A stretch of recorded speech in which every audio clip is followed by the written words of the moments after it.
Lecture du livre de Daniel, chapitre 3, versets 14 à 20, 91 à 92 et 95. En ces jours-là, le roi Nabuchodonosor parla ainsi. Est-il vrai, Sirach, Misach et Abdenago, que vous refusez de servir mes dieux et d'adorer la statue d'or que j'ai fait ériger?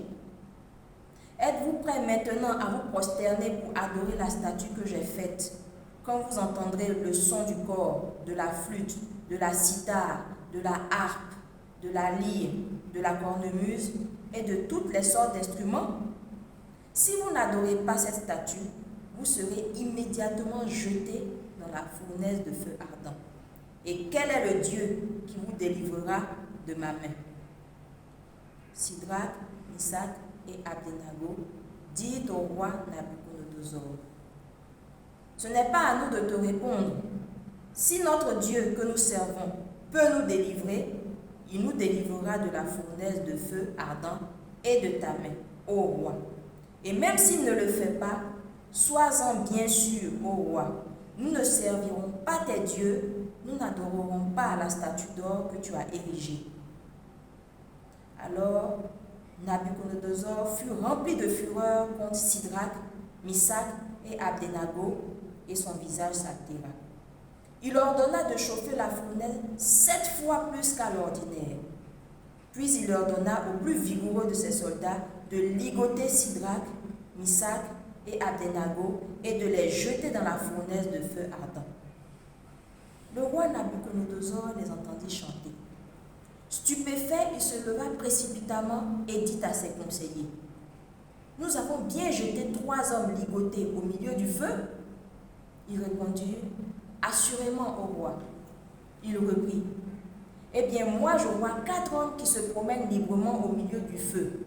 Ils sont parfaitement indemnes, et le 4e ressemble à un être divin. » Et Nabuchodonosor s'écria, « Béni soit le Dieu de Sidrac, Misach et Abdenago, qui a envoyé son ange et délivré ses serviteurs.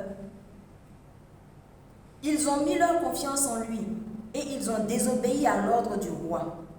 Ils ont livré leur corps plutôt que de servir et d'adorer un autre Dieu que leur Dieu. » Parole du Seigneur.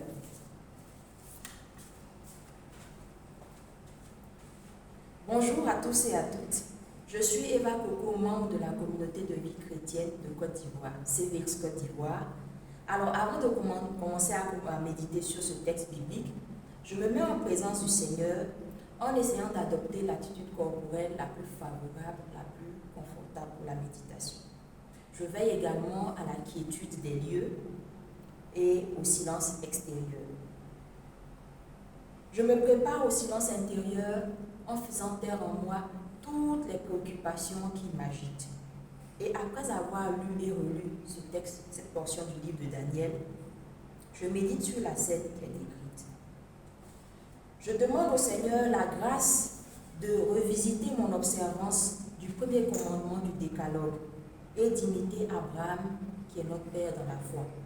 Alors je propose 2 points de méditation qui portent sur l'idolâtrie et la foi en Dieu. Idolâtrie. Je peux rechercher en moi les idoles qui menacent mon culte dû à Dieu. Avoir, gloire et pouvoir ont été proposés à Jésus-Christ au désert en Matthieu chapitre 4, versets 1 à 11.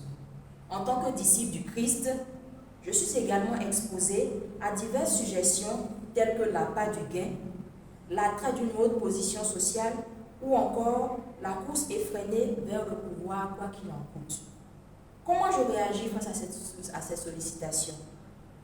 Est-ce qu'elles érodent ma confiance en Dieu? Comment je m'efforce de cultiver la patience et la douceur dans un univers où la course effrénée aux futilités devient tendance? Foi en Dieu. À l'image des 3 jeunes Hébreux mis en péril par le souverain de leur époque, je m'interroge sur leur détermination à rester fidèles à Dieu. J'identifie les pressions subies dans tous les milieux de vie, en famille, au travail ou dans d'autres milieux sociaux où j'interagis avec les autres. Comment est-ce que je réagis à toutes ces pressions de me détourner de ma foi chrétienne? Qu'est-ce qui m'aide ou m'a aidé à surmonter les difficultés déjà rencontrées? Comment tirer profit de cette expérience pour venir aussi en aide aux autres sous ce rapport? Enfin, pour conclure mon oraison, j'exprime à Dieu dans un colloque ce que j'ai ressenti dans cette prière. Et je conclus par « Je crois en un seul Dieu ». Merci et à très bientôt.